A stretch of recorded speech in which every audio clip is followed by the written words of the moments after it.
Bank के पास में विकल्प होता है कि वह उनकी प्रॉपर्टियों का ऑप्शन कर सकते हैं। दो तरीके से प्रॉपर्टियों का ऑप्शन होता है, एक फूड के माध्यम से अच्छी प्रॉपर्टी हमने आपको डिस्ट्रीब्यूट किए हैं, उनमें भी हमने वो प्रॉपर्टियों की डिटेल दी है, उसमें रिजल्ट प्राइस दिया है, किस टाइप की प्रॉपर्टी है, ये डिसीजन क्या रहती है जो भी हमने ऑप्शन लगाया है। देखेंगे जो भी आपके पास में कागज है उसके सामने उसमें एक रिजल्ट प्राइस लिखा होगा।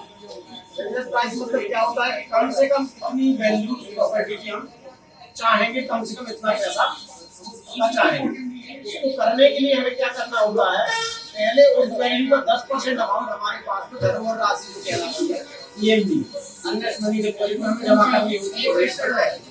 जैसे ही आप हमारे पास में जमा कर देते हैं उसके बाद में आपको एक आईडी और पासवर्ड जनरेट करके दे दिया जाता है, जिससे आप ऑनलाइन ना आपको आना है ना कैश सर्टिफिकेट लगाएंगे, आप घर बैठे अपने कंप्यूटर से ऑनलाइन मोड के माध्यम से उस ऑनलाइन में आप पार्टिसिपेट कर सकते हैं। जब आप उसमें पार्टिसिपेट करते हैं तो आप हाईएस्ट बिडर होते हैं। मान लीजिए 4-5 लोग आए और आपने बोली लगाई 10 रुपए से बोली जाती है, 15 रुपए में जब बोली खत्म हो जाएगी और आप उसके आगे विजेता हो गए तो फिर आपको ये सूचित कर दिया जाएगा बैंक के माध्यम से कि आपकी सबसे ज्यादा बोली लगी है और आप इसके विजेता हो गए हैं।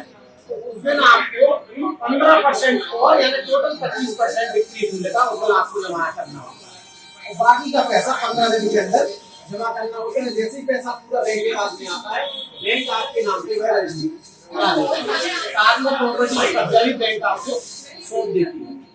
आगे से आप उस प्रॉपर्टी के मालिक हो जाते हैं। तो पहले जैसा कोर्ट के माध्यम से होता था कि कोर्ट प्रॉपर्टियां बेचता था, अब ये बैंक के माध्यम से था, बैंक स्वयं भी कोर्ट में पावर देके रखी है कि बैंक माने कि अपने प्रॉपर्टियां बेच सकती है। तो वही प्रॉपर्टी मेला का हम लोगों ने आज यहाँ पे ये डिस्क्रिप्शन रखा है कि आप लोगों को प्रॉपर्टी दी है, अगर इनमें से आपको कोई प्रॉपर्टी पसंद आती है तो आप अपने ब्रांच मैनेजर से संपर्क करके बता सकते हैं, सर ये प्रॉपर्टी हमें दिखा दीजिए कैसी है, हम लेना चाहते हैं। आप उसे बातचीत कर लीजिए, बातचीत करने के बाद अगर आपको समझ में आता है या ये शुरुआत है, तो हम लोगों ने जो अभी लगाई है प्रॉपर्टी उनका रखा है। हमारे पास ऐसी कई प्रॉपर्टियां हैं, उनमें प्रॉपर्टी में अलग अलग टाइप की प्रॉपर्टी होती है, इंडस्ट्रियल प्रॉपर्टी होती है, कमर्शियल प्रॉपर्टी होती है, रेजिडेंशियल भी होती है, ओपन प्लाट भी होता है, स्ट्रक्चर भी होता है, मकान भी होता है। तो आप ये केनरा बैंक की तरफ से लगातार इस तरीके की प्रॉपर्टी निकलती रहेगी। इनकी सूचना आपको मैनेजर साहब के पास अपने व्हाट्सएप नंबर आप नोट करा दीजिएगा, जो पीडीएफ बन के आएगी अगली बार से आपको उसमें प्रॉपर्टी की फोटो, प्रॉपर्टी का टाइम, कितने की, सब कुछ आपको पीडीएफ के माध्यम से पहुंचती रहेगी।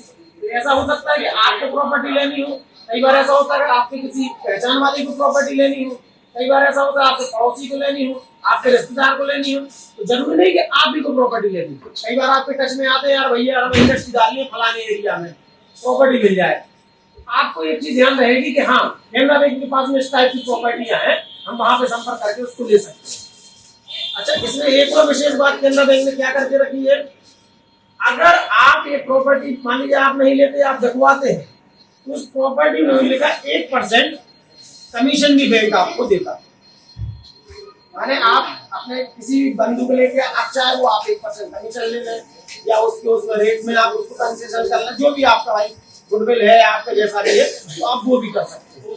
मान लीजिए मैक्सिमम वो 2 लाख रुपए तक है, मान लीजिए आपने 2 करोड़ की प्रॉपर्टी बिकवाई तो आपको 2 लाख रुपए बैठे बैठे जाते आपको मिल गए, तो आपका वो भी सहायता हो गई। किसी को प्रॉपर्टी चाहिए तो उसका भी हो गया कि उसको प्रॉपर्टी मिल गई, आपको आपका कमीशन भी मिल गया, हो सकता है कल के दिन आपको प्रॉपर्टी चाहिए उसी टाइप की, रेजिडेंशियल कमर्शियल प्लॉट आप भी ले सकते हैं। तो ये हम लोगों ने प्रॉपर्टी का मेला रखा हुआ जो अभी शुरुआती चरण में है। आगे इस तरीके का ये वैल्यू एडिशन होता रहेगा, आपको इस तरीके की सूचना मिलती रहेगी। कभी भी आपको ऐसा समझ में आएगा आपको प्रॉपर्टी लेना है, आपके पहचान वाले को लेना है, पड़ोसी को लेना है, रिश्तेदार को लेना है, तो आप केनरा बैंक से संपर्क कर सकते हैं। ये जो इतनी प्रॉपर्टी इतनी ही नहीं है, बैंक के पास में बहुत प्रॉपर्टियां हैं। ये जो हमने 22 तारीख को ऑप्शन लगाई है उन प्रॉपर्टी की 27 तारीख का जो ऑप्शन है उस प्रॉपर्टी की लिस्ट है। अगर उसमें पार्टिसिपेट करना चाहते हैं तो आप ब्रांच मैनेजर साहब से मिल सकते हैं, बाकायदा आप प्रॉपर्टी ले सकते हैं। और किसी को कोई डाउट हो, कोई मतलब बातचीत हो तो वो भी आप कर सकते हैं, बता सकते हैं। सबसे पहले आप लोग डिसाइड कर लीजिए आपको किस टाइप की प्रॉपर्टी चाहिए। पूछना हो तो पूछ सकते हैं अभी। उसके बाद अगर हमें संपर्क करें, हम तो रहते ही हमारे सबका नंबर है ही, तो बताइए सर प्रॉपर्टी का हमको देखना है तो हम सवाल भी देने सकते हैं।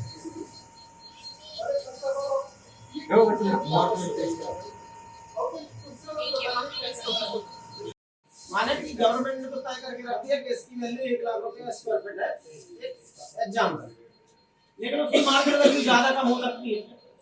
तीसरे तरीके की वैल्यू होती है, वो होती है रिलायजेबल वैल्यू, कि मतलब ये बिकेगी कितने में। और चौथी होती है डिस्ट्रेस सेल वैल्यू, माने कि हमें आज ही बेचना है तो कैसे। मान लो आपको एग्जाम्पल दे रहा है कि हमें ये सरकारी मोबाइल बेचना है, इसकी गाइडलाइन वैल्यू दुकानदार ने तय करके रखी कि भैया ये 50,000 रुपए का मोबाइल, ठीक है। लेकिन अब इसमें क्या होगा कि इसकी ये तो हो गई आपकी गाइडलाइन वैल्यू। अब मार्केट वैल्यू क्या हो सकती है कि पता चला कि ये मोबाइल मार्केट में और किसी दुकान पे मिल ही नहीं रहा, तो हम इसको अगर 500 रुपए 1000 रुपए ऊपर देना चाहें और आपकी हटिए तो आप लेने आओगे, ये मार्केट वैल्यू हो सकती है। तीसरी होती है इसकी रिलायजेबल वैल्यू। मान लो हमें बेचना है तो भैया बोली लगाने के रेट अलग होते हैं, बेचने के अलग होते हैं। आप लोगों ने भी धंधा किया है प्रॉपर्टी का, आप अपनी वैल्यू लगा के रखोगे कि हमारा मकान 1 करोड़ का है, लेकिन जब आप बेचने जाओगे तो पता चलेगा 80 और 70 में, तो होती है रिलायजेबल वैल्यू। क्या रेट तो ठीक है इतने हैं, बिकेगा कितने में आप। फिर चौथा क्या होता है डिस्ट्रेस सेल वैल्यू होती है, तो भैया हमें अब ही चाहिए पैसा।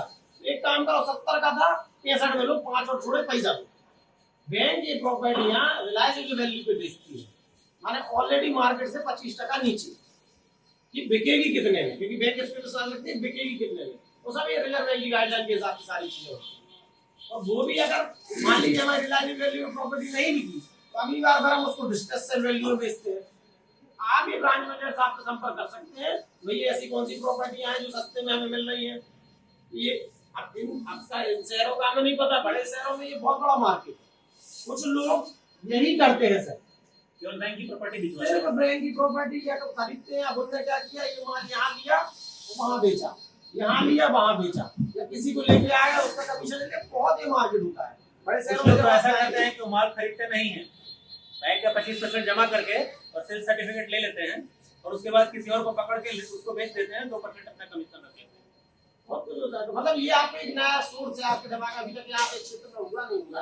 अपन शुरुआती चरण में हमने बता दिया, अभी अपन को ऐसा लग रहा होगा कि अरे चलो देख रहे हैं, अपन को काकर ने अभी धोने लेनी, लेकिन कभी ना कभी आपके दिमाग में स्ट्राइक करेंगे, जब आपको आवश्यकता पड़ेगी तो आपके पास एक विकल्प रहेगा। एक बार केनरा बैंक में जाके पूछ लेते हैं इस टाइप की प्रॉपर्टी आई क्या। मान लो आपको कहीं फर्म डालनी हो, कुछ डालना हो, तो आपको ध्यान रहेगा या आपका कोई भी चिर परिचित रहेगा। जैसे आप कभी अगर गाड़ी लेने जाओ, कभी आपने 4 व्हील ली होगी, तो जब तक आपने वो 4 व्हीलर नहीं ली होगी तब तक वो गाड़ी आपको रोड पे कम दिखेगी।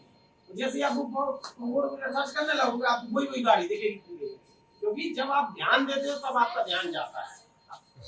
तो ये हम लोगों का एक छोटा सा एक्सपो था।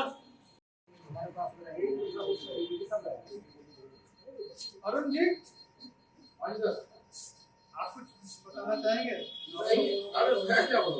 कब्जे के लिए बात कर रहे थे, कब्जे कैसे? सेक्शन 14 में क्या होता है कि कलेक्टर साहब के यहाँ पे आवेदन लगाया जाता है, साहब ये इन्होंने डिपार्ट कर दिया है, इन्होंने पैसा नहीं चुकाया, नोटिस दिए हुए आप एक कब्जे का ऑर्डर करें।